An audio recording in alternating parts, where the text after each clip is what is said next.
Thank you. Thank you very much. What I would like to, and as I explained this morning, what I would like to do with my time this evening is to kind of follow on from my talk. And as I said this morning, one of the ways that we discuss identity and also work on Gaelic in the course that I teach is to look at the language ideologies depicted in Scottish Gaelic novels, the 7 novels that we read together. So tonight I've selected 3 pieces from 3 different novels, from novels that we use in the class, that I'll use to illustrate some of these language ideologies that are common in the Gaelic revival at the end of the 20th century and the beginning of the 21st century. And I've selected, as it turns out, I ended up selecting these novels chronologically, although I didn't intend to do that. And we'll look at the 3 selections together. I'll introduce the authors and talk a little bit about each of the novels. And I'll read the piece first in Gaelic and then in English. And the English, by the way, will be my translation. And then I'll talk a little bit about the selections themselves. And I'm hoping that that will leave plenty of time for us to discuss these pieces at the end, discuss either the novel specifically, or discuss Gaelic literature, or maybe discuss how different minority languages use literature as a pedagogical resource as well. A little background, as I said earlier today, it's kind of ironic that Gaelic is one of the oldest written languages in Europe, but came to the novel relatively late. And the quintessential Gaelic literary form is, of course, the poem. And the word bard in English comes from Gaelic. And also, short stories became really important in Gaelic as well, both as oral tradition of short stories that goes back as far as we have record, and then also as a written form in the 20th century. But it took a while for the novel to catch on, and the first novels were written at the beginning of the 20th century, just a couple, and they were serialized. But then in the 70s and 80s, the novel started to take off, and then in the beginning of this century, there was a program that where the Gaelic Books Council promoted a new effort to create more Gaelic novels, and now we have a lot of Gaelic novels, and there's a wide range of subjects and different authors and different genres that we can read. And these novels also, particularly the ones I've selected for my class, are full of examples of code switching and register and patterns of language use that my students and I can discuss, as well as these perspectives on and claims about the relationship between Gaelic and identity, which then serve as starting points for my students' own meditations on their relationship to the language. So the first novel I would like to read from is Fair Meanach by Aleister Campbell, and this came out in 1992, so the earliest novel we'll be looking at today. Aleister Campbell is an important writer in Gaelic. He comes from a family of writers. His community name in Lewis is Aleister of Oxford, which means Aleister, son of the boxer. And his brother, Tormid Campbell, also Tormid of Oxford, was also a very important writer. Both of them were very important writers.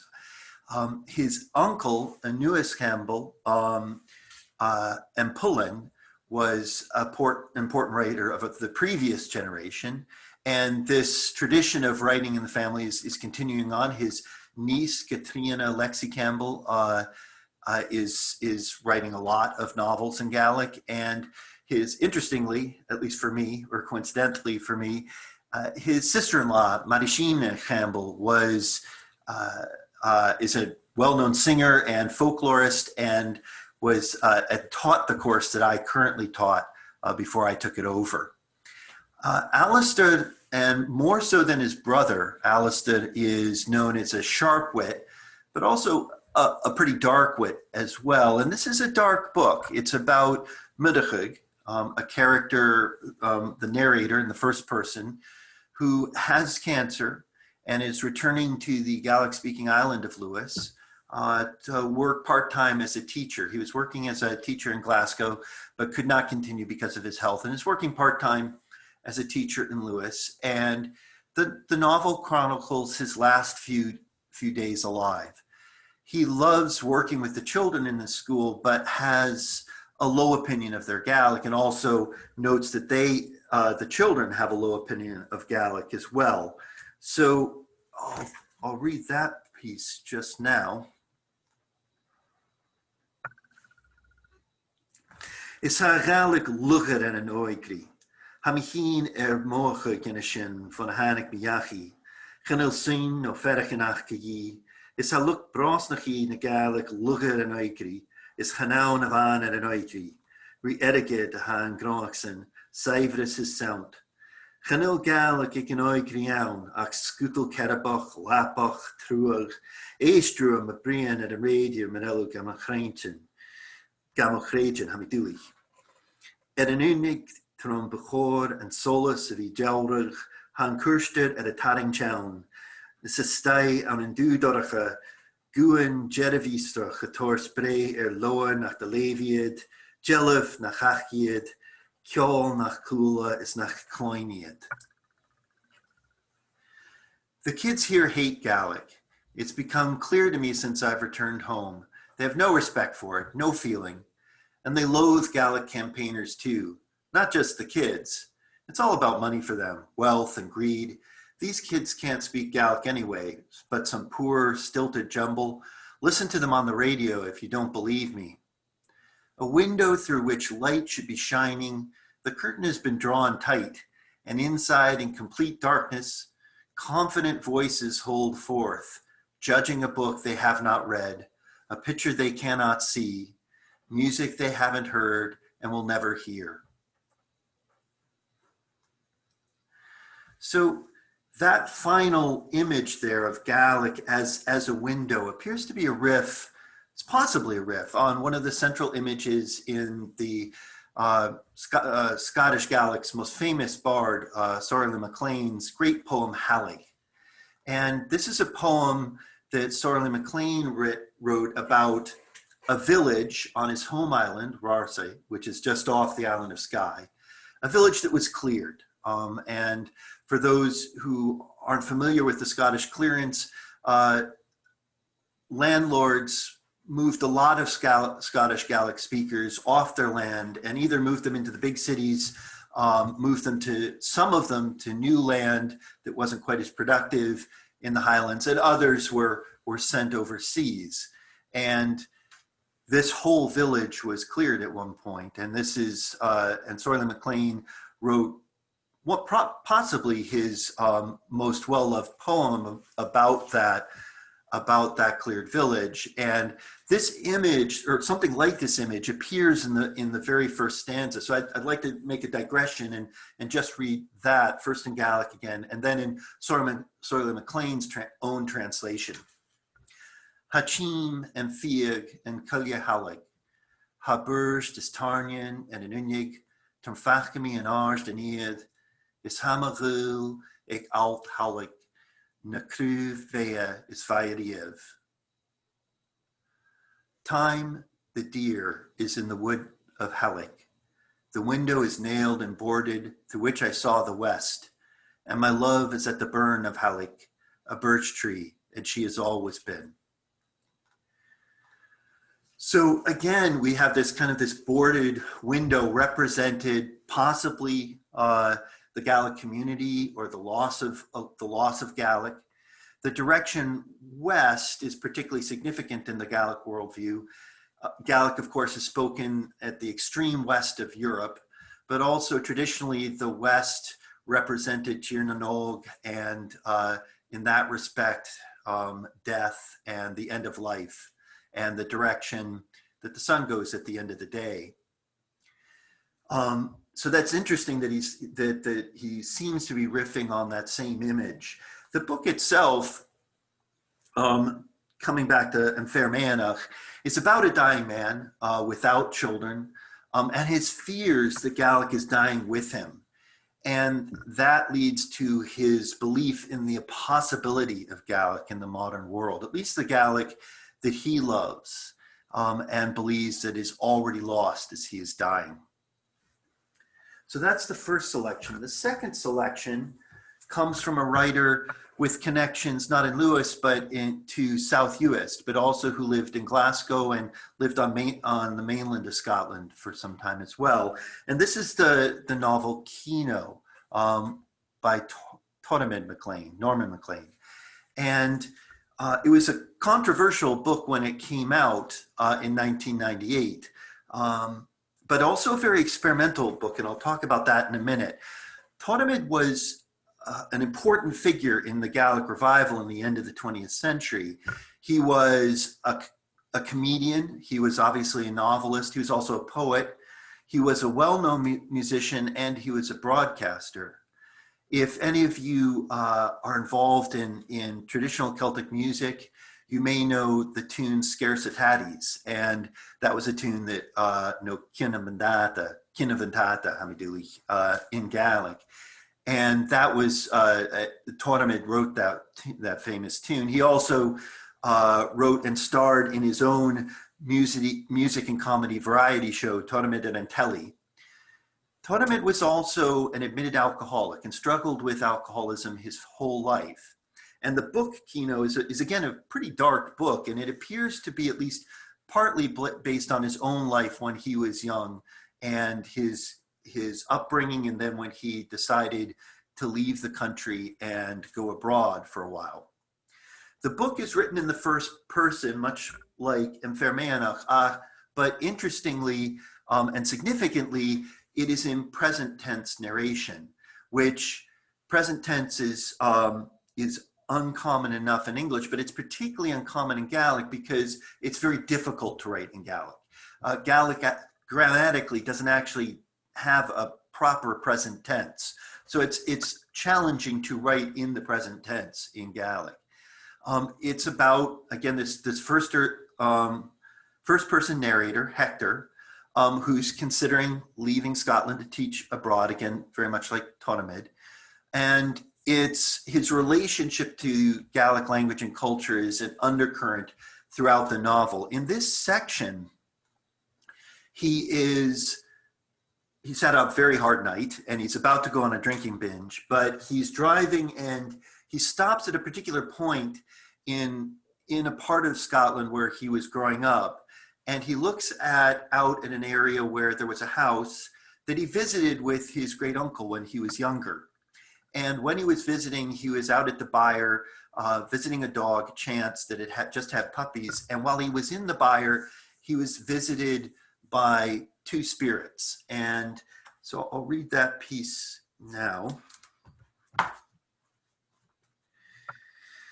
Is vamishin am huye stol aan vaich, a court gala and a chance is na kulinkon a rukigan la shin heen. Goit me suis na spaden, va kujigan na huye huis en shin.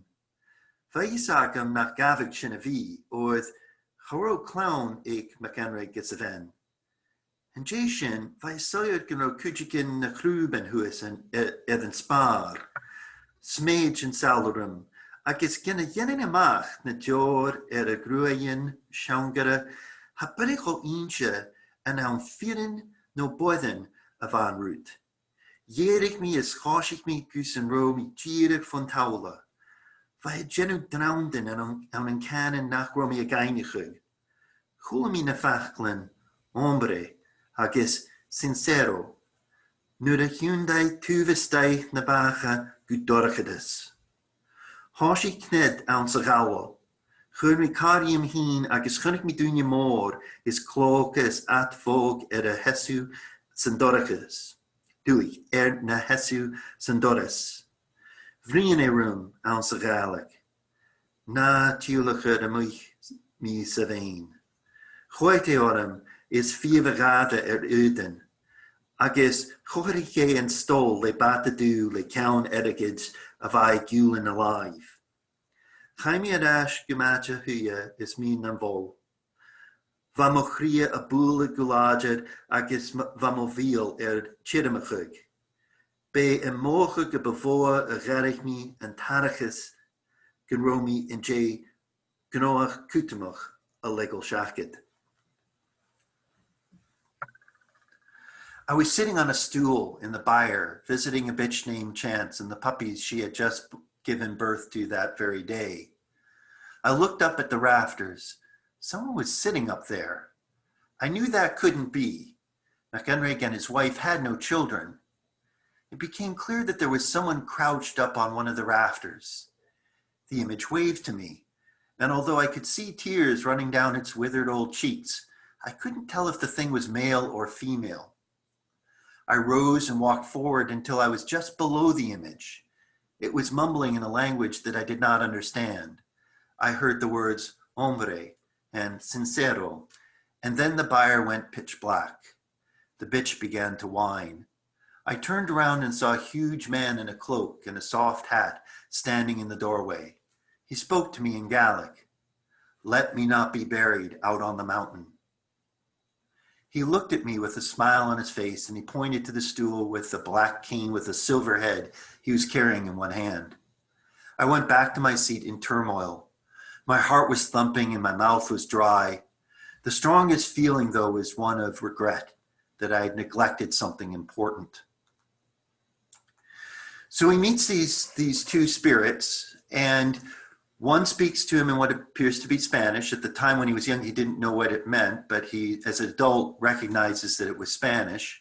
And the other speaks to him in Gaelic. And a Gaelic that is a very formal register of Gaelic, using a form of the verb to bury that most young speakers today would not recognize. So very old and classical Gaelic. These two ghosts or visions appear to represent the choice this character is making, going abroad or staying in Scotland. The second ghost is particularly significant because it appears in the form of his abusive alcoholic father, asking him not to leave him buried out on the mountainside.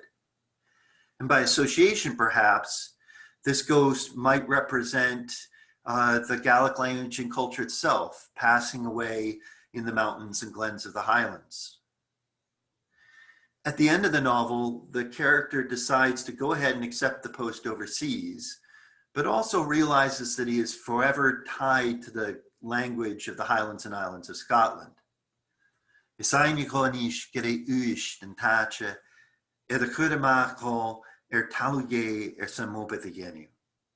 realize now that Uist is the place set out before me in God's land to do my work. That even as he leaves, he will ultimately return to the Gaelic-speaking island of Uist. And indeed, that's what Tormund himself did at the end of his life. So the last piece I have is from a very different book and a very different author and a very different group of characters. The book is called An Ashling by Alison Lang. It was written in 2015. Alison Lang is a Gaelic learner, a very fluent Gaelic learner, and a longtime Gaelic activist. She is now head of Corlin and Lorachan, the Gaelic Books Council, although she wasn't head of the Books Council when she wrote this. She's been a writer in both Gaelic and English for most of her adult life. And this book is also, interestingly, a narrative of by somebody, first-person narrative by somebody who's dying of cancer, or at least has cancer. And there's no way that can't be, to some extent, a conversation with the first novel we read, An Fairméanach by Aleister Campbell. But in this case, it's a woman, the narrator Ostaig. She is a learner of Gaelic, but has two Gaelic-speaking parents.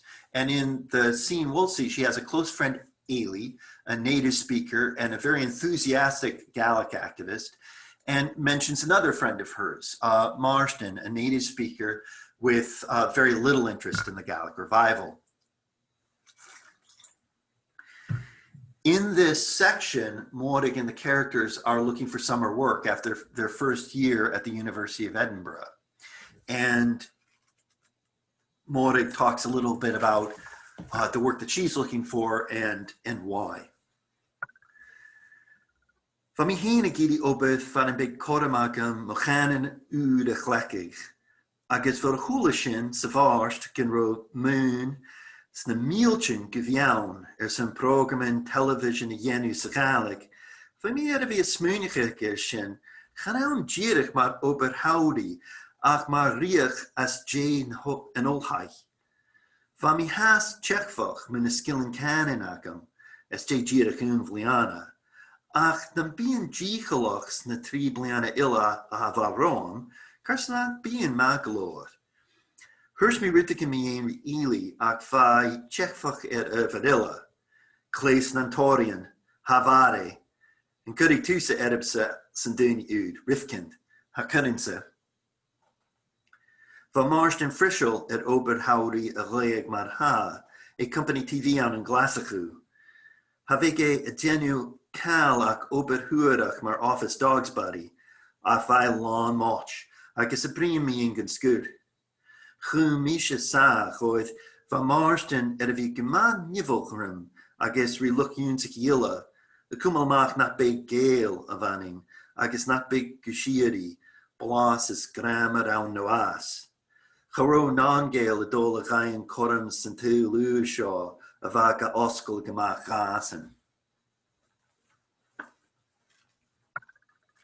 I wanted to work where I would have the opportunity to use my new language. And since we had heard in March that millions of pounds of funding was being put in place to produce television programs in Gaelic, I had been thinking about it, not just as a summer job, but as a career after university. I was still doubtful about my language skills after just 1 year, but if I worked hard over the next 3, why wouldn't I be good enough? I said something to Ailey about it, but she was doubtful for another reason. A Tory trick. It won't last. Would you put your faith in that man, Rifkin? I wouldn't. Marsden Frischel had secured a summer job already at a TV company in Glasgow. He would only be doing skivvy work in the office, but he was so proud and ceaselessly talking about it. I kept quiet because Marsden had been really evil to me and to the other learners, saying we weren't Gaels and never would be, good grammar and accent notwithstanding. No non-Gael was going to get an opportunity to work in this new world that was opening up for him and only for him. So here the lead character, Morig, is considering trying to get a job in the Gaelic media, but like many of my students is concerned that her Gaelic is still not strong enough. And indeed, honestly, that's why many of my students come to my class in the first instance, is because they have this awareness that their Gaelic doesn't feel particularly traditional or good enough to be working as a teacher in the media. The most common jobs with Gaelic now are very language intensive jobs. And even if you're working behind the camera, behind the scenes in Gaelic media, you're expected to, and reasonably, to be doing a lot of writing, a lot of it in Gaelic, and a lot of my students don't feel that they have the Gaelic that they need, so they come to and often just don't do the whole degree, don't do the whole 3 or 4 years degree at the college, but just do my course as a single as a standalone, and then go on to do courses in the media after that. She mentions her activist friend. Ailey isn't convinced the money will actually materializes, and mentions Malcolm Rifkin, Secretary of State for Scotland between 1986 and 1990, which is the setting of the novel. And you can also hear that this is a very different group from perhaps the two characters in the previous novels. They're young, they're urban, they're Gaelic activists. We heard how the character in Aleister Campbell's group had very low opinion of Gaelic activists, but these are actually the Gaelic activists themselves. And Morig is careful not to mention, though, her plans to her friend Marsden, who's definitely not a Gaelic activist, because she's not sure how he will react. As I mentioned earlier today, the core Gaelic identity, the Gael, is understood in a number of ways. Some advance a more linguistic or cultural definition of the ethnonym, understanding a Gael as anyone who speaks Gaelic, regardless of background. while others advance a more restricted definition based on ancestry, place of residence, age of Gaelic acquisition, or all three. The character Marston here appears to define the Gael in a particularly restricted way, denying even Morig's claim on the identity, even though she fulfills the ancestry criteria with two Gaelic-speaking parents, and is acquiring the language, but perhaps critically for Marston as a young adult rather than a first language as a child. Even in core Gaelic-speaking communities, Marston's understanding is very much in the minority. We have good data on that now, but it is nonetheless common enough, and my students will encounter a range of definitions of this core identity as they negotiate their own identity connections to the language over their lives. As I said in my talk this morning as a lecturer on an activist course at an activist college, I advance an open, explicitly linguistic definition of the Gael in the course of my work, but I also try to allow space for the students to develop their own understanding of the identity in relation to the language, accepting or rejecting the Gael as an identity as they see fit, or creating an all-new identity, perhaps, as many young Irish speakers have done with the identity Gaelgoth. Gaelgoth literally means an Irish speaker in Ireland, but it's different from the identity Gael, and it's often used as a put down by people who look down on the Gaelic revival. A Gaelgoth is often imagined as an over-enthusiastic Gaelic activist, but in my experience in Ireland, many young Gaelic speakers actually have reclaimed this identity Gaelgoth as an identity of pride, and that they don't, much like my students also, don't particularly feel like Gaels, but may feel like Gaelgoths, and see that as the identity that they want to embrace as young Irish language activists in Ireland. So there's, and it's very hard to say in the Scottish context what Gaelic identity is going to do. It's actually been very much in the media just now, and also on Twitter and in social media, people debating back and forth who is inside and outside the core community and so forth. So it's a very active, a very hot issue just now in the Gaelic world on both sides of student Amoilia, on both sides and between Scotland and Ireland. So excellent, that worked out perfect. I was hoping that I would be speaking for about half an hour, which I've successfully done. And so my hope is that there would be questions or comments, or that we could go on and discuss this. And also it would be interesting to hear people's perspective on this from other language communities as well. I think it would be excellent. So thank you very much for that. That's my piece. And I'll turn it over to Lily. Thank you so much, Tim. That was really, really excellent. And I think it's perfect that we've got time, because I'm sure that people will want to ask lots of questions and also have a lot to discuss around all of these topics. So let's start with Rita, who has a question about genres. Yes, so Lee and I have been talking about this quite a lot, that does it mean, if a language, is it more vital if it has lots of different genres, even, let's say, how shall I put it, trashier genres, like, I don't know, detective novels, or, yeah, I mean, comic books aren't trashy, but let's say like light thrillers and thrillers, that's what we read. But I'm just wondering, what is your opinion, like, what genres exist, what is missing in Gaelic, and do you think a language is more vital if it has a wide range of genres, and also sort of popular genres? Well, and it's significant then that I read a little bit from Alison Lang's book, but because she, amongst other people, have argued that part of the problem with Gaelic literature, and this is very understandable, but when the novels first came out, they were all very, in her words, worthy.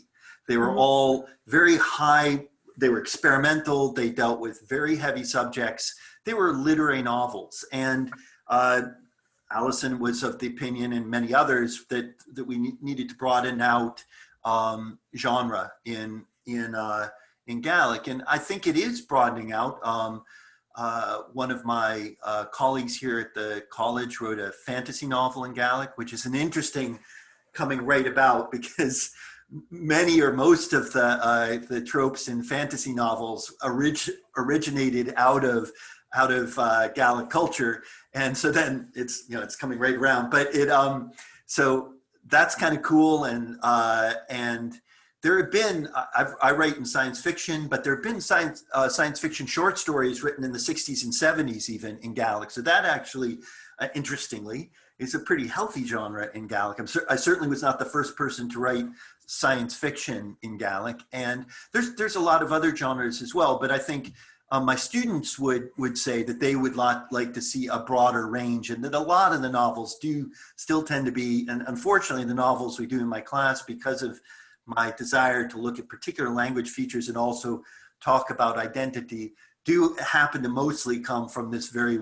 worthy literary genre. And most of my students would agree that they'd like to see more beach novels and detective novels and everything like that. So yeah. That sounds good.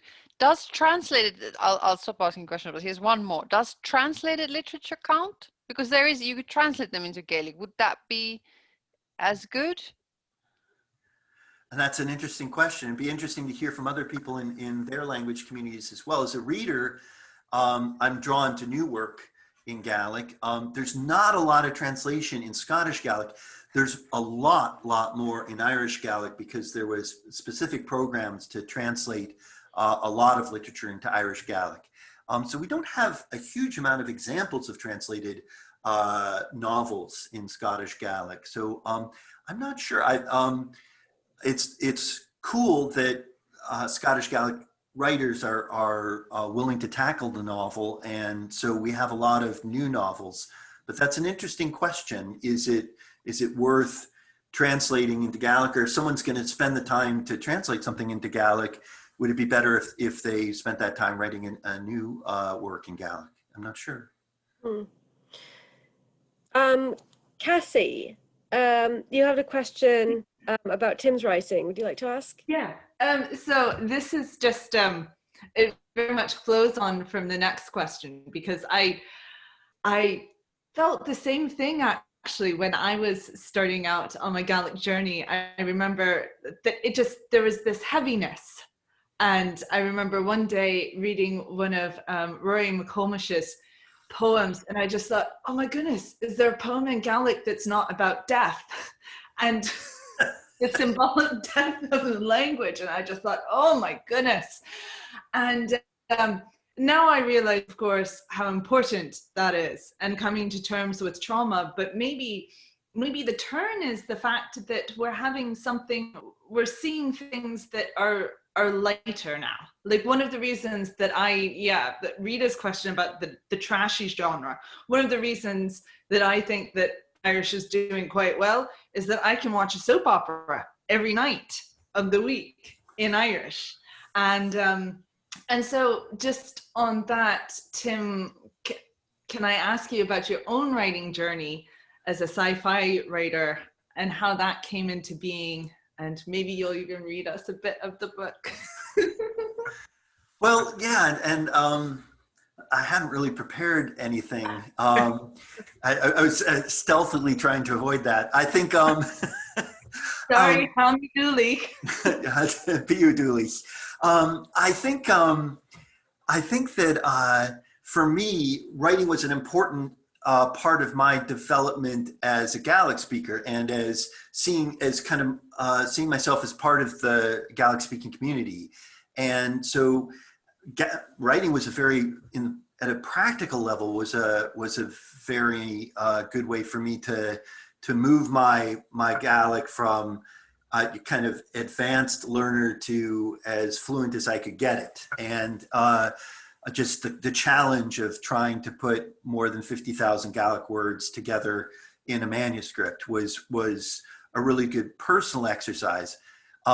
I've loved science fiction my whole life, and so it was a natural genre. I didn't really think too much about which genre I was going to write in Gaelic in kind of a language development-y way or anything like that, or we need more sci-fi in Gaelic. I just wanted to write sci-fi and I wanted to write in Gaelic, so I did the two.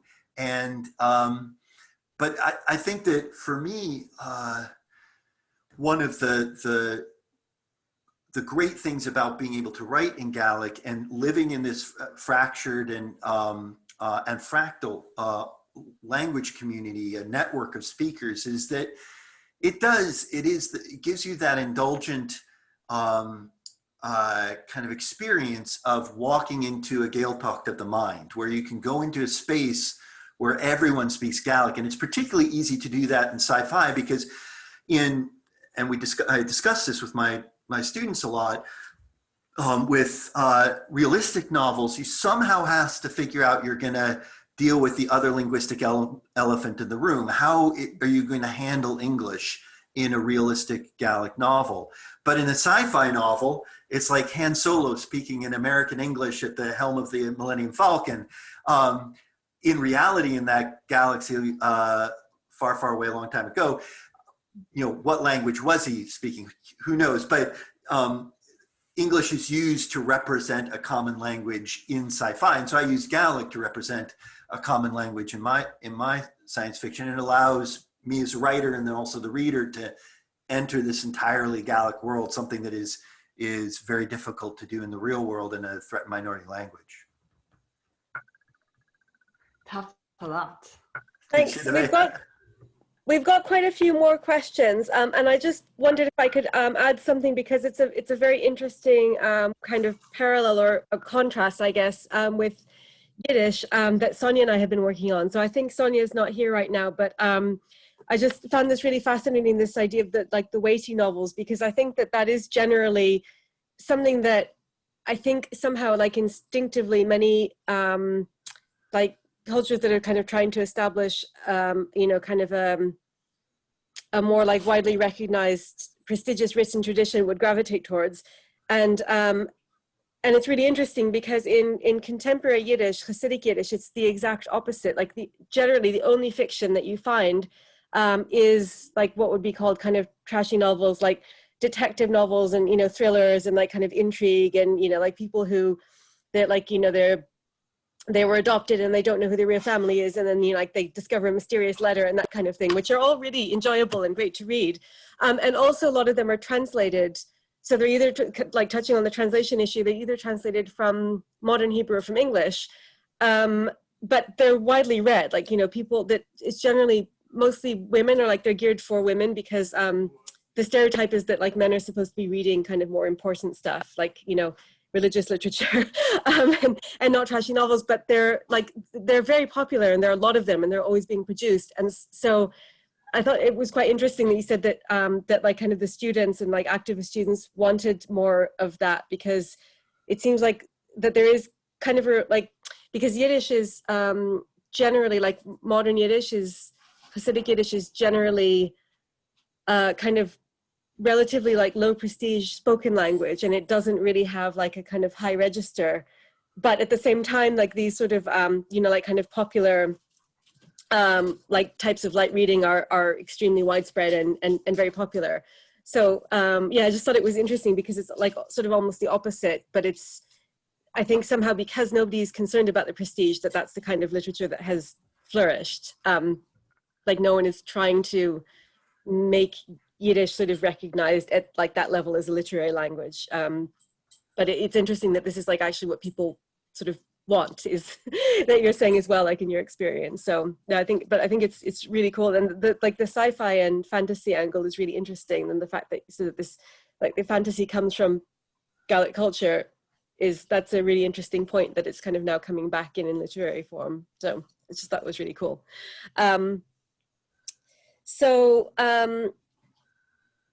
Just as an aside, Nick Osler asked if we can put the names of the novelists into the chat, and also said that this is an excellent innovation, which yeah, we're also really excited about this, having this kind of a session. It was really great that you could kind of bring this the language, that we could get to hear the language, and also for those of us who don't understand it could hear the translation and get exposed to it. It's great. Manuel, did you want to ask your question? Can you unmute yourself? If not, I can read it.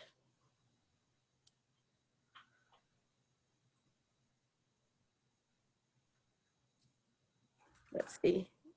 Might not be able to. Okay, so Manuel's question was about the origins of Gaelic. I'm not sure if he means the language or the literature. So maybe you could put that in the chat if you to specify.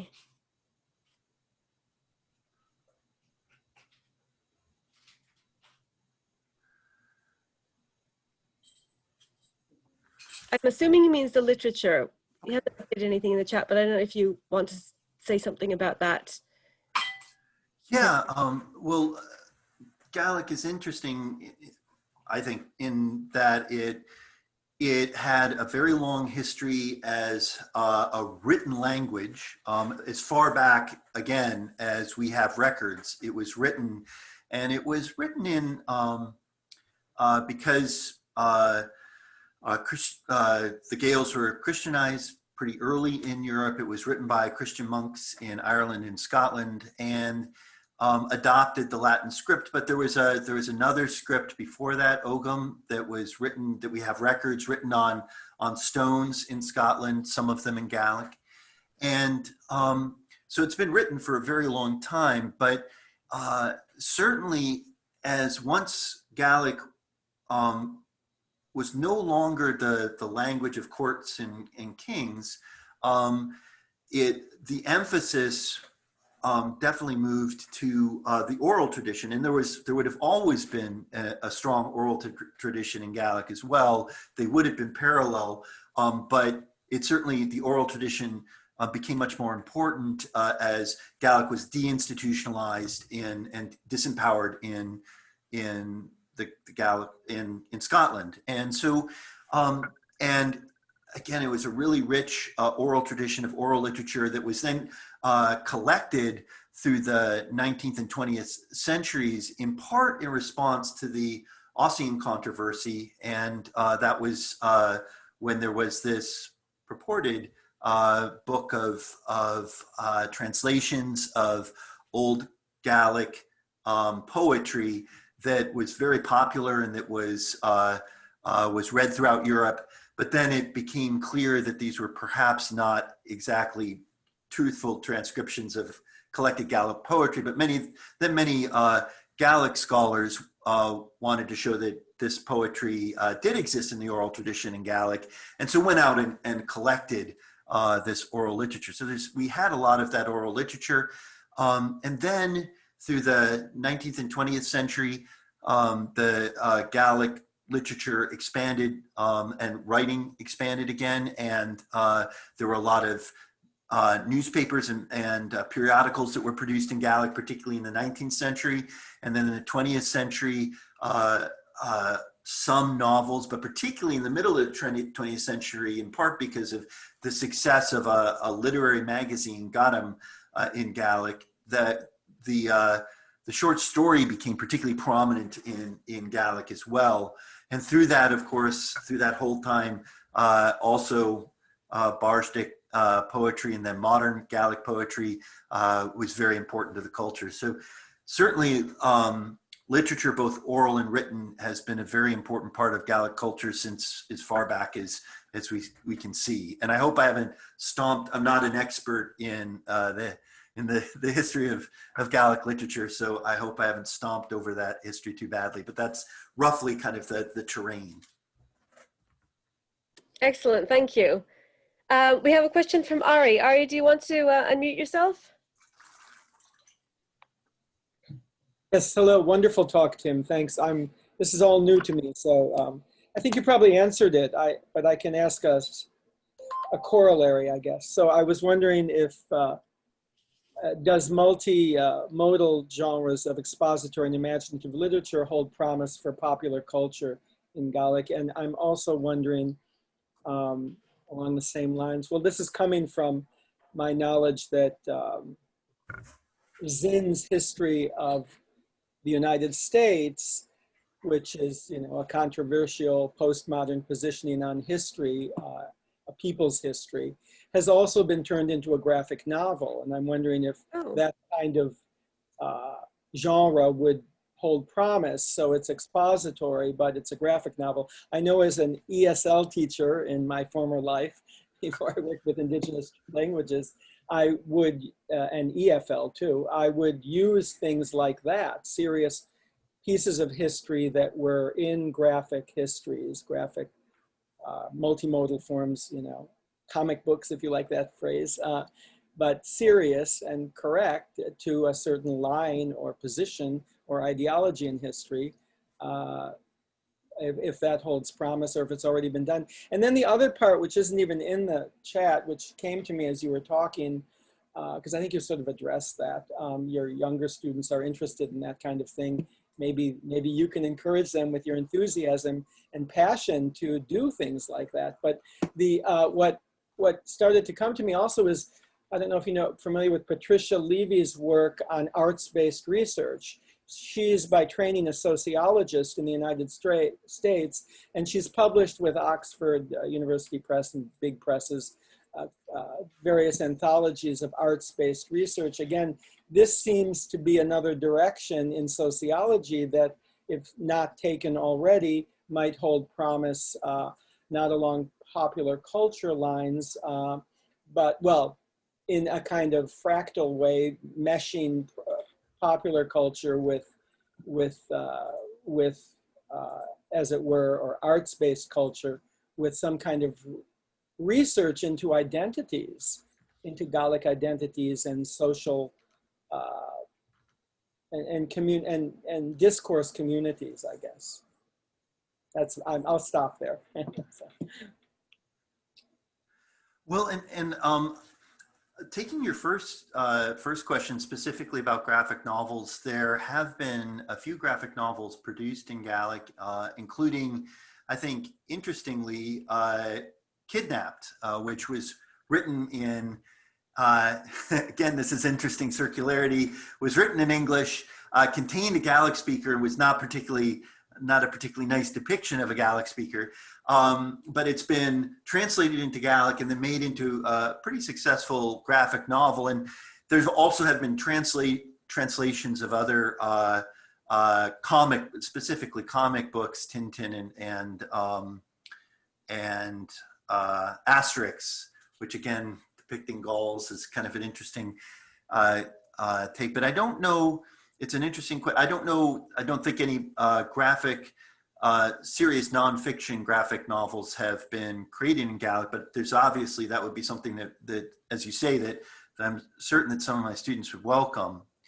On the other point, I don't think I'm qualified to comment. I know that a lot of my colleagues in both at this college and in Edinburgh and Glasgow and Aberdeen universities will have been working on around that kind of that sort of research. But again, I'm really not qualified to comment on it. But I agree with you that it's an interesting angle to look at these questions of identity.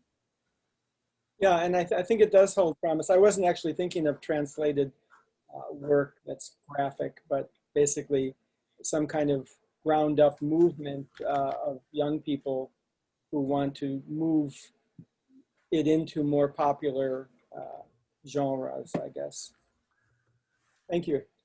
Certainly. So on this question of popular genres, and as you mentioned at the beginning of the discussion, Tim, we'd be really curious to hear other people's experiences of fiction in the languages that they work with, and whether they, you know, kind of line up more with what Tim was describing, or like what I was describing for Hasidic Yiddish, and kind of everything in between, because this is a really exciting opportunity to, you know, kind of get to exchange so many different language contexts.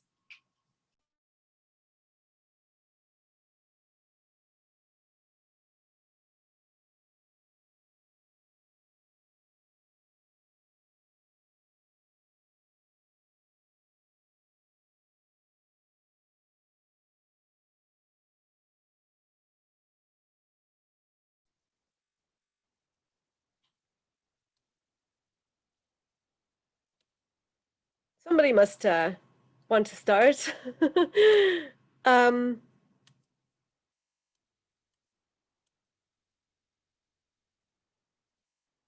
Okay. Yeah, I was just going to say, Rita, would you like to comment on? Okay, great. On Sami or Greenlandic or? The kettle is terribly loud, but I'm Okay. back. I'm back. So Okay, great. so I'm going I'm to curious another to hear room. which language you were. So Sami has excellent horror stories, and which are kind of traditional horror stories. They're really, really good. And I learned Sami. I'm obviously a native speaker of Finnish, but I learned Sami through reading those. Then I'm familiar with many languages in Siberia, and the popular genres less so, but there as well, they've got really good, like, fairy tales and magical things happen, and it'd be great to see illustrated versions of those. So I think illustrations would be nice to accompany things. With Greenlandic, I mean, Lily, you can also comment, but it felt like something was missing. We were trying to find sort of detective stories or something, but there's very little, but it could just be the case that there's no market for it. And people, because of the education system, because sort of high school level education is in Danish, so I guess people just switch over to reading in Danish. It's mostly news that you get to read rather than anything else. And also same with TV, because Cassie mentioned the sort of soaps in Irish, and I think that's another area where there's room for not for improvement, but it would be great to see more. But I guess the production costs aren't worth it, or there aren't individuals who write, or people just not used to reading. I'm not too sure. Lily, I hand over to you. I'm going to. Yeah, no, absolutely. Actually, Rita and I were having this discussion because we've been working on this Greenlandic grammar project for a few years, and this was something that really struck us because we were looking for, like, you know, kind of popular genres, and it was exactly the same as what you were describing. It's like the only things that you can find in Greenlandic is poetry, not even that much, and it's like, well, poetry is quite niche. Like, you know, you don't always just like lie down on the sofa with a good book of poetry to relax. So we were thinking, and then like also TV, like soaps, and the Greenlandic situation is really interesting because you could say that, like, in a way, and it's in, you know, like a fantastic position in that it has a very stable speaker base, and, you know, it's transmitted to the younger generations. It has like 60,000 speakers almost, and it's the national language of Greenland. So it has state support, kind of like Irish, but in a better position than Irish because more people actually like speak it. Most Greenlanders speak it. But it's like limited to specific domains. So it's like if you want anything kind of like, you know, at all, like entertainment, like kind of light entertainment, there really isn't anything, which we thought was like an interesting kind of, like, we felt a gap. So there's a gap, yeah, because that's what we're used to, but maybe there isn't. The culture's different. I mean, and Danish TV, you can always watch Danish TV, and then it's a pity that you don't have, I don't know, drama, soaps, be lots of things, and there is sort of theater, so why not TV? But it must be something to do with production. But I think I feel the same as like what Cassie said, that if you can watch a soap in the language, then it, you know, it's like, it's excellent. Because I've also had this experience with Welsh, like learning Welsh, that there's so much media, and it's, you know, like anything that you want, and like Welsh is just in a fantastic position. I always think, like, for, you know, like teachers and learners, there are so many materials, and there's just, you can kind of really access any kind of genre that you want. So it's interesting. Ari mentioned something about Safaliba poets and hip hop artists. Did you want to say anything about that? Poetry, if it's short and vernacular, can help learners. Yeah, exactly. So the poets who are writing in Safaliba, they're teachers because it's a language that's basically of storytellers. So the storytellers are the older generation, and they would love that their tradition would continue, but it's not really being picked up much by the younger people. Although when they brought the literacy activists of Safaliba brought Safaliba into the public school system with young children, they closed many of their literacy lessons with a story. And it was quite clear to me, even when I was, and I still am, just a beginner of this language, that it was a completely different atmosphere in the classroom of 50 children with one teacher jammed into a room that really should only seat about 15, but never mind. That's a whole other story. But they would basically be in a completely other space because it's very, you know, the storytelling tradition, as is true, I'm guessing, in many indigenous cultures, certainly in the Sabhal, is very interactive. At least at the outset of the story and at the close, and even sometimes in some dramatic points in the middle when there is some kind of chanting going on back and forth between listener and storyteller. So this genre, which is of course part of the oral tradition, is less carried on, but very well understood. There is a literacy that's profoundly understood by these children, and much more so than teaching them to read and write in any language, which is not really part of the culture outside of the schoolhouse. So what you see is the teachers somehow in the middle, bridging these different literacies. And then, of course, when it comes to writing, it's the teachers, and if they're doing it with their students, the students in these classrooms who are writing poems, and they're very much around identity pieces that children are experiencing. So I think that's, and it's wonderful as a teacher if you're teaching a language to use short identity like poetry. Well, we talked about in our talk the acrostic. When children are learning to write, taking their name and then using the dictionary to create little sentences and phrases from the dictionary about who they are. So that's, again, a use of, I guess, some form of literature for language instruction, for literacy instruction, if that's the way the language is being revitalized or put into the school, and they're reclaiming the school instead of as a colonialist invention, but, you know, taking ownership of it and indigenizing it, as it were.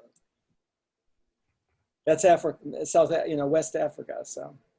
Excellent. So we have had kind of good range. We've had West Africa, Scotland and Ireland, Greenland, and Yiddish, which is stateless. International. Huh? Can I butt in? Yeah, of course, yeah.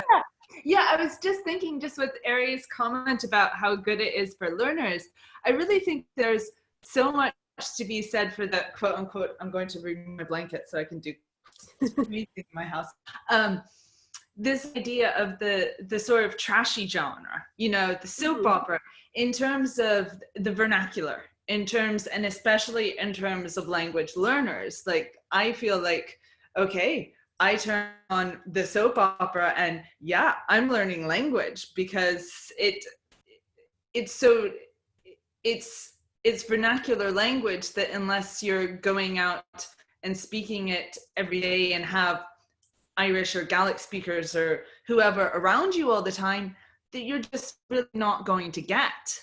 And so I think that that's really important.